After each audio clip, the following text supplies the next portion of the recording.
بسم اللہ الرحمن الرحیم الحمد للہ رب العالمین والصلاة والسلام علی سید الانبیاء والمرسلین محمد وعلی آلہ وصحبہ اجمعین اما بعد۔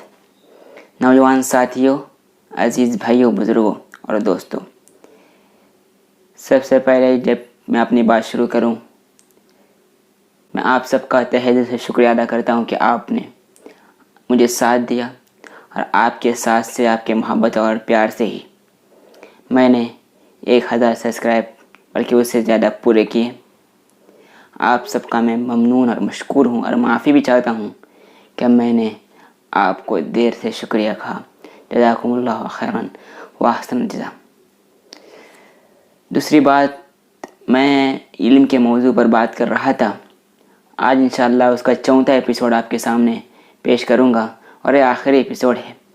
میں اس کے مختلف اور موضوعات پر بات کرنا چاہتا تھا، مگر بعض وجوہات کی بنا پر آج کا یہ آخری ایپیسوڈ کر دیتا ہوں، اور انشاءاللہ پوری بات اس میں سمٹ جائے گی۔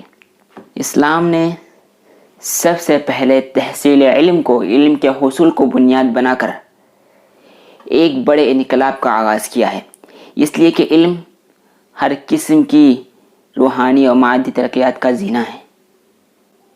علم ہی انسان کے لیے سب کچھ ہے، علم ہی انسان کے لیے طاقت ہے۔ اگر انسان کے اندر علم نہیں ہے تو کمتر ہے، اس کی سماج میں کوئی عزت نہیں ہوتی، سماج میں اس کا کوئی احترام نہیں ہوتا، اور علم کے ذریعے سے ہی انسان دنیا میں ترقی کرتا ہے۔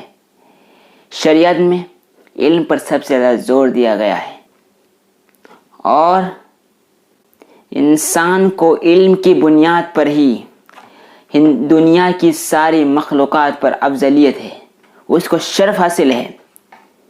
اگر علم حاصل نہیں کرے گا تو اس کو شرف حاصل نہیں ہوگا۔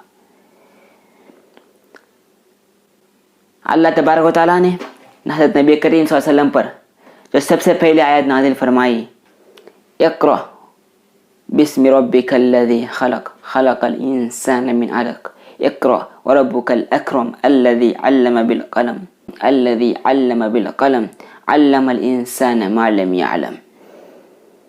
پڑھیے اپنے رب کے نام سے جس نے پیدا کیا انسان کو خون کے لوتھڑے سے۔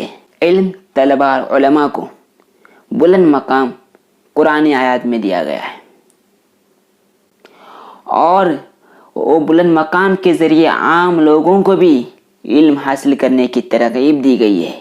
اور یہاں پر علم سے مراد صرف شرعی علوم نہیں ہیں، صرف قرآنی علوم نہیں ہیں، بلکہ تمام عصری علوم و فنون شامل ہیں۔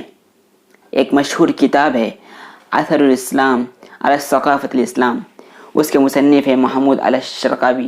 وہ لکھتے ہیں، میں آپ کو ان کی لکھی ہوئی پوری بات پڑھ کے سناتا ہوں، پورا اقتباس پڑھ کے سناتا ہوں۔ یہاں علم سے مراد صرف حرام و حلال یعنی احکام شریعہ کا علم نہیں ہے، اس سے مراد ان تمام چیزوں سے واقفیت ہے جن کے ذریعے انسان اپنے ان فرائض اور ذمہ داریوں کو کما حق وہ پورا کر سکے جس کے لیے اسے زمین پر خلیفہ بنایا گیا، یعنی زمین کی تعمیر، اس کے خزانوں کی دریافت، اس میں چھپے ہوئے اسرار اور رموز کا انکشاف۔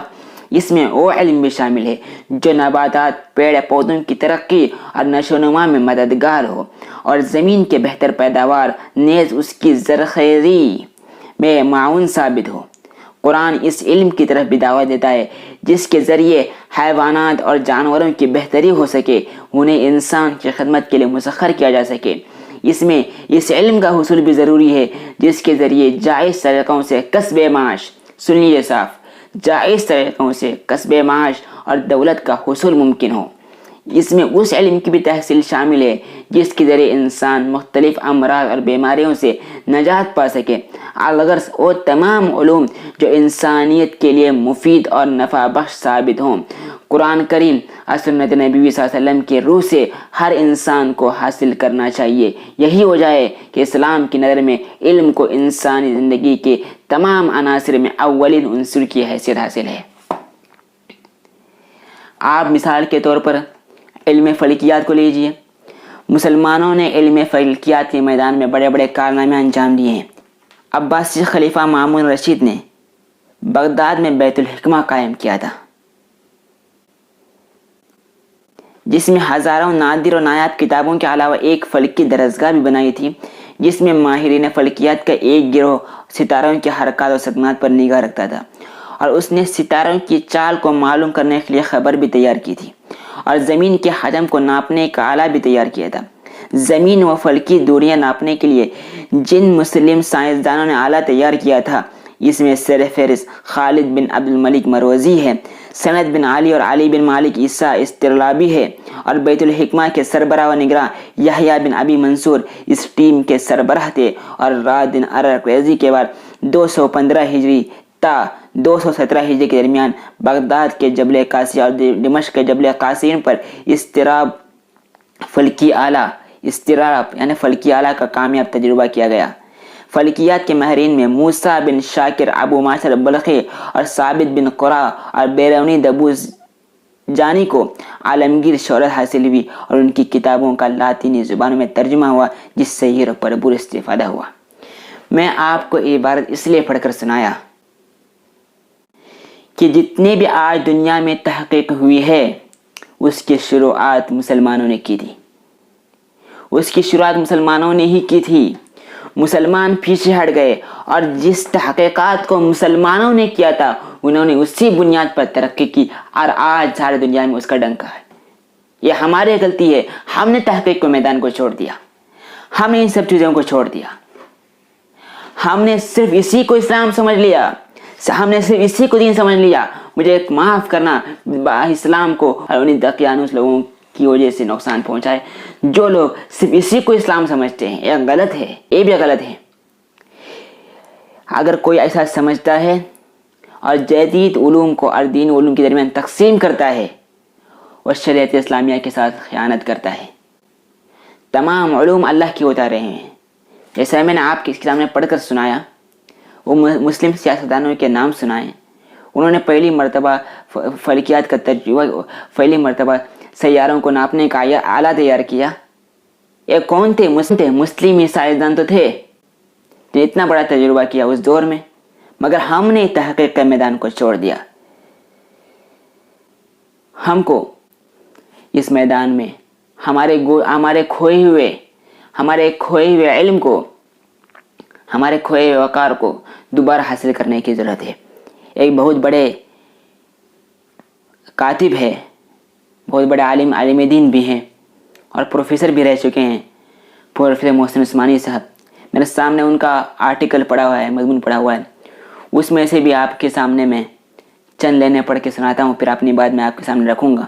جب سائنس اور عصر حاضر کے علوم کی تحصیل کو مضمون کا عنوان بنا لیا جاتا ہے یا کہیں پر ایسا مضمون چھیڑ دیا جاتا ہے تو فوراً بعض علماء دین کو ذہن میں یہ بدگمانی پیدا ہوتی ہے کہ مضمون نگار دین سے بہبیرا ہے، اس کی نگاہ میں علوم دینیہ کی اہمیت نہیں ہے، یا وہ زمانے کے فیشن کے دلدادہ ہیں اور علم اسلامیہ کے مخالف ہے۔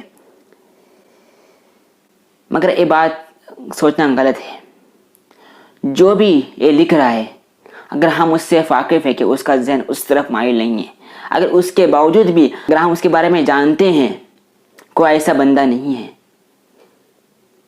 اور اس کی زبان سے علم اسلامیہ کے خلاف یا ایسی باتیں جس کو ہم لیبرلزم کہتے ہیں، ایسی باتیں اس کی زبان سے نہیں نکلتی، تو اس وقت اب ہم اس پر کوئی شک نہیں کر سکتے، ایک غلط بات ہے۔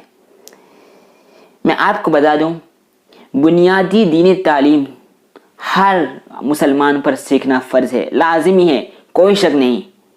بنیادی دینی تعلیم، تمام احکامات اور مسائل جو بھی ایک بڑا ذخیرہ ہے شریعت کا، وہ سیکھنا ہر مسلمان پر فرض ہے۔ مگر جہاں تک تخصص کی بات ہے، جہاں پر کمال حاصل کرنے کی بات ہے، اس علم کو ہر مسلمان کو سیکھنی ضروری نہیں ہے۔ اس لیے کہ اگر ہر انسان وہ سیکھے گا تو یونیورسٹی میں پڑھ کر سائنسی علوم کون سیکھے گا، ایڈوکیٹ کون بنے گا، ڈاکٹر کون بنے گا، اس میدان میں قوم کی خدمت کون کرے گا؟